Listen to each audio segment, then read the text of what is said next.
안녕하십니까. 스탁과 스토리, 수다가 있는 수요일 김기수의 돌직구 타임 MTNW 김기수입니다. 인사드리겠습니다. 자, 먼저 내일은 대입 수능 시험이 있는 날이죠. 그래서 증권시장도 1시간 수년돼서 10시에 개장되는 거 잊지 않으셨으면 좋겠습니다. 자, 주식은 말이야 장기 투자가 답이다라고 이야기도 많이 합니다. 그런데 참 장기 투자하기 어려운 현실이 우리나라죠. 거기다 주식 시장은 생물과 마찬가지로 시세가 급변하게 움직입니다. 자, 이 종목 부분들은 경기 민감주를 대표하는 종목들의 차트입니다. 단데도 아니고요. 1월 1, 2월, 4월 달까지의 모습이에요. 화학업종 대한유화가 40만 원을 넘어섰고, 또 현대건설기계, 그죠? 큰 폭으로 급등을 하는 모습을 보여줬고, 또 진단키트 관련주도 급등하는 모습을 보여줬죠. 자, 이렇게 급등하던 종목 부분들이 똑같은 시세입니다. 그죠? 그 이후에 3월부터 대한유화, 화학업종, 롯데케미칼부터 시작을 해서 계속해서 하락하고 오늘도 약세를 보였죠. 그 이후에 현대건설 기계도 마찬가지, 시젠도 마찬가지입니다. 여기에 1월 11일 날 고점을 형성했었던 삼성전자, 그리고 현대차, 기아차, 조선철강건설기계, 지주화학, 정유, 이런 경기 민감한 섹터 대부분이 이런 모습을 지금 보여주고 있는 부분입니다. 코스피는 어제 기준으로는 4.3% 올해 2021년 상승하고 있고, 코스닥도 6.9% 상승하고 있는데, 그죠? 시장은 상승 중인데도 불구하고 섹터의 종목 부분들은 이렇게 급격한 하락을 맞은 섹터 종목들이 많다는 겁니다. 그런데 시장의 지수 자체는 지금 플러스권이라고 그랬죠. 그건 뭡니까? 대형 IPO가 들어왔었던 종목들과, 그리고 2차 전지 소재, 그리고 원전 관련주, 그 속에서 지금은 또 뭐예요? 메타버스와 NFT 관련주가 시세의 모습을 보여주고 있다는 거죠. 그래서 시장 지수는 2,900에서 3,300을 오르락 내리락 하면서 지금 박스권의 모습을 보여주고 있는 겁니다.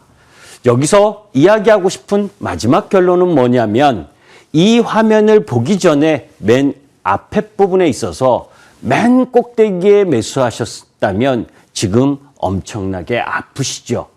반대로 이 라인 부분이 또 언젠가는 돌아올 수 있는데, 그 부분과 관련된 부분을 조금 있다가 돌직구 타임 본격적인 시간에 말씀을 드리도록 하겠습니다. 자, 노란톡과 관련된 설명을 잠깐 드리려고 합니다. 여러분들이 아시는 노란톡을 통해서 방송 후에도 주식과 관련된 궁금한 사항이 있으시면 저와 소통하실 수 있습니다. 0988, 샵 0988로 김기수 문자 전송하시거나, 아니면 오른쪽에 있는 QR코드를 찍으셔서 연결하시면 되겠습니다. 자, 잠시 후에 본격적으로 시작하도록 하겠습니다.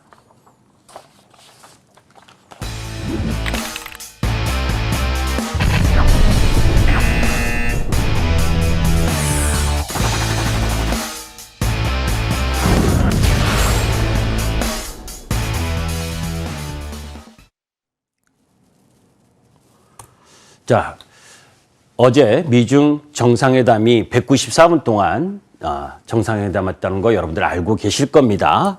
자, 거기에 주요 발언 내용들도 여러분들이 알고 계실 거예요.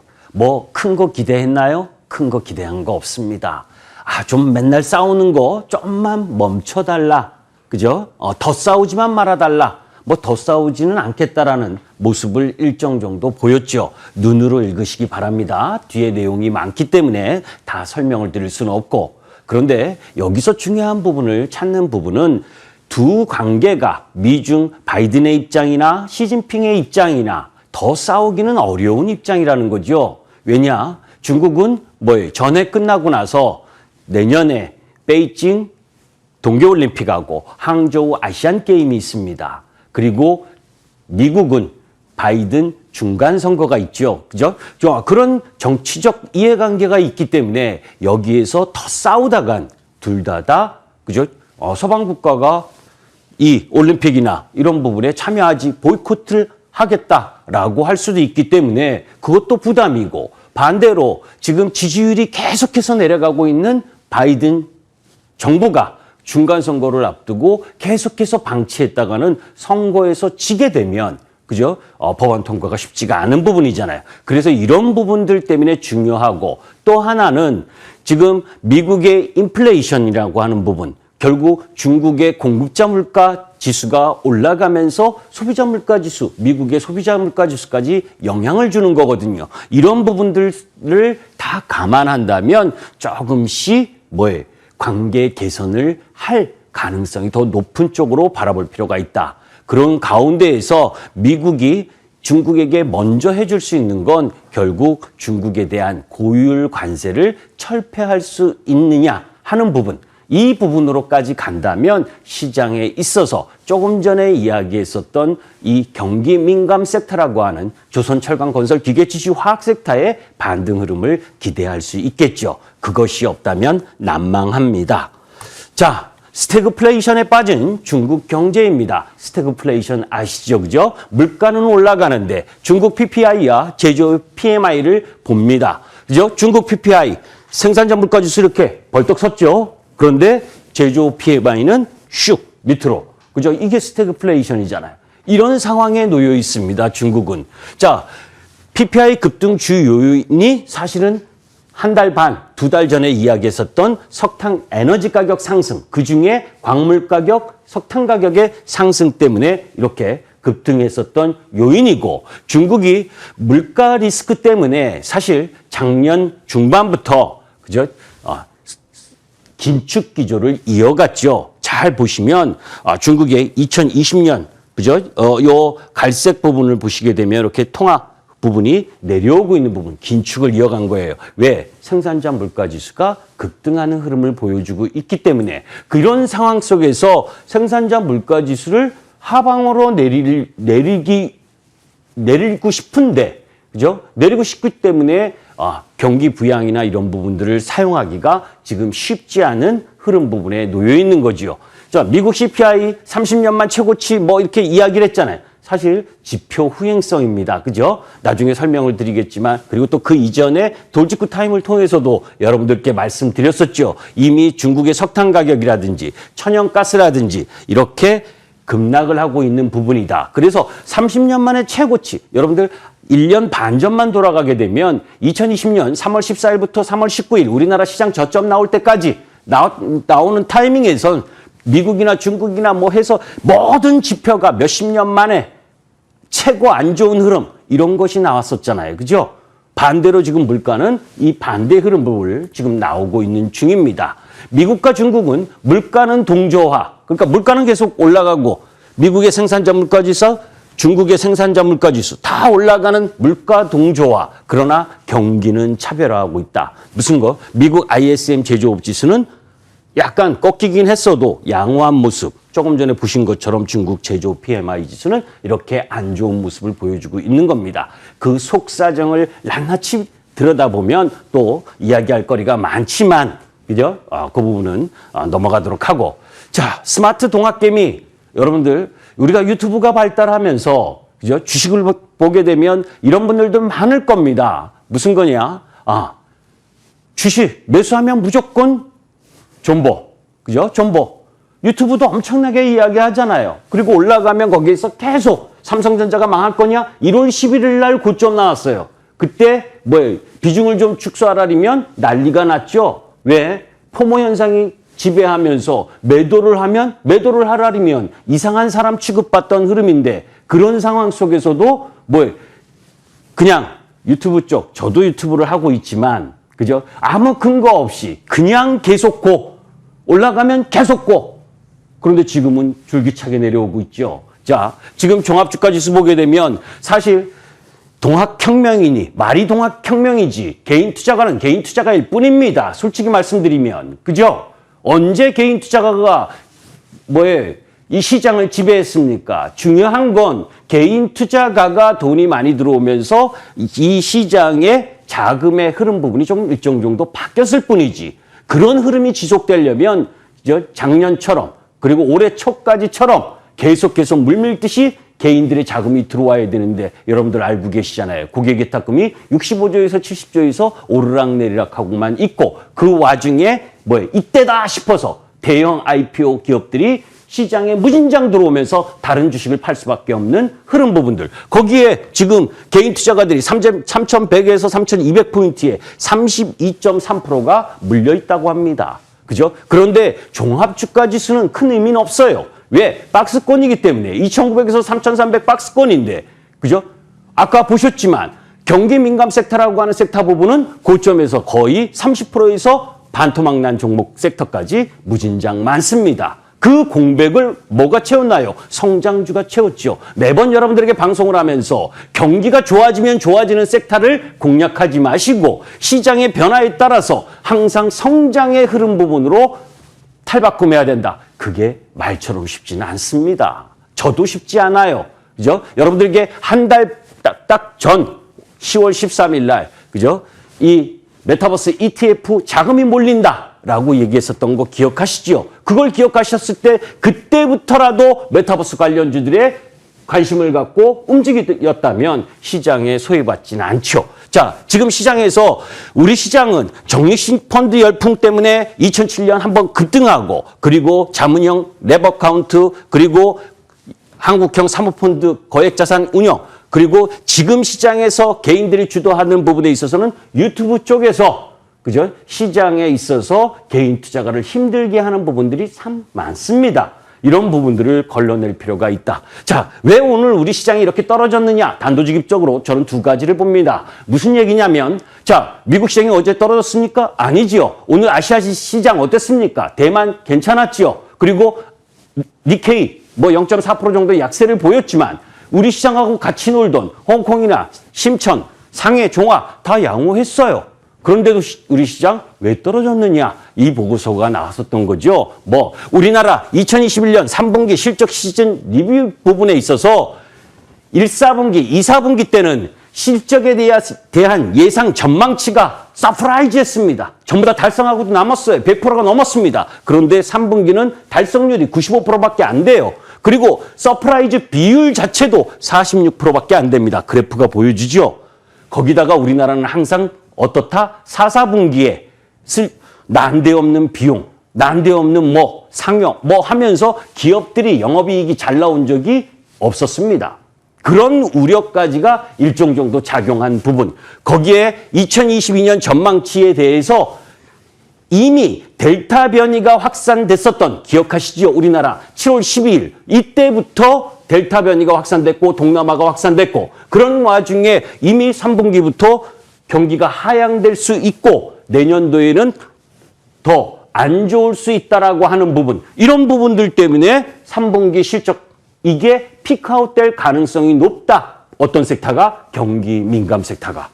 사실은 그래서 3월 달부터 화학업종부터 그리고 그 다음 5월 초부터 철강업종 이런 경기 민감 섹터가 급락했는데 이제 자세하게 이래서 주가가 떨어집니다. 라고 보고서가 이제 증권사에서 물밀듯이 나오기 시작하고 있습니다.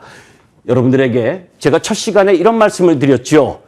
LG 이노텍과 관련된 이야기를 하면서 그죠? 구조적 성장에 있는 섹터 종목 부분과 그리고 경기 민감주는 경기가 좋다고 그럴 때는 절대 접근하면 안 된다. 경기 민감 섹터는 역발상 전략으로만 접근해야 된다. 이렇게 경기가 안 좋다라고 할 때가 이제 조금씩 매수를 해야 되는 지점 부분에 와 있는 겁니다. 그 부분과 관련된 부분 조금 이따 말씀드리고 그런 가운데에서 한국의 순위 자, 주가 떨어질 때마다 이야기하는 거 저도 미안합니다. 그죠? 그런데 항상 주가 떨어지면 퍼가 괜찮아요 라고 이야기를 하죠. 우리나라 퍼 비싼 거 아닙니다. 사실 1월 11일 날 3266포인트 삼성전자, LG와 현대차가 물밀듯이 올라가면서 고점 만들었을 때 그때가 14.6배입니다. 지금 11월 12일 현재는 10.5배. 그러니까 지금 오늘 주가 떨어진 2,960포인트 이내외는 그렇게 비싼 가격은 아닌 거예요. 다만 조금 전에 설명드렸던 것처럼 내년에 더 경기 이익이 내려올 거다라고 하는 이야기, 이 부분이 작용을 하기 때문에 엎친 데 덮친 격이고, 또 하나는 뭡니까? 아, 나도 메타버스 할 걸, 나도 NFT 할 걸, 그죠?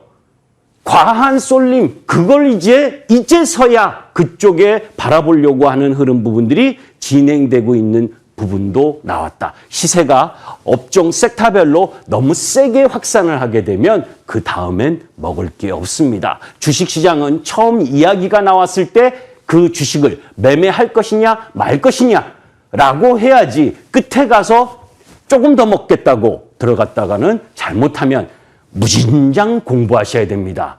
우리나라 개인 투자가들의 많은 분들이 주특기가 뭡니까? 떨어져야 공부를 하잖아요. 그죠? 올라갈 땐 공부 잘 안 하시고. 자, 공급망의 탈세계화. 지난주에도 이 미국 공급망, 그리고 중국 공급망, 이와 관련된 부분을 이야기를 했었죠. 리쇼링과 리로케이션은 작년부터 제가 계속 여러분들께 말씀드렸었던 내용이에요. 그게 뭐냐? 공급망의 변화다. 그죠? 자, 코로나 이후 더욱 가속화되고 있는 글로벌 밸류 체인. 그게 뭐냐면 이 도표의 한마디로 얘기하면 탈중국화다.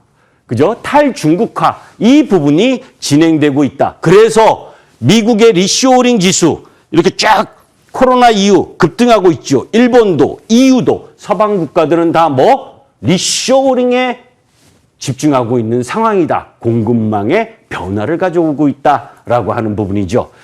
자, 여기에서 조금 오늘 빠르게 진행합니다. 하고 싶은 얘기가 많아서. 자, 이것도 제가 여러분들에게 한 달 반 전부터 이 빨간색이 지금 시장의 주 흐름이다. 그죠? 메타버스, K-팝, K-콘텐츠 드라마, 게임, 그리고 에너지에선 원자력 발전. 이 섹터가 주 흐름을 보이고 있다. 이렇게 가고 있잖아요, 지금. 그죠? 그런데 저는 오늘 이렇게 생각합니다. 아, 오늘 시세 확산이 너무 심하다.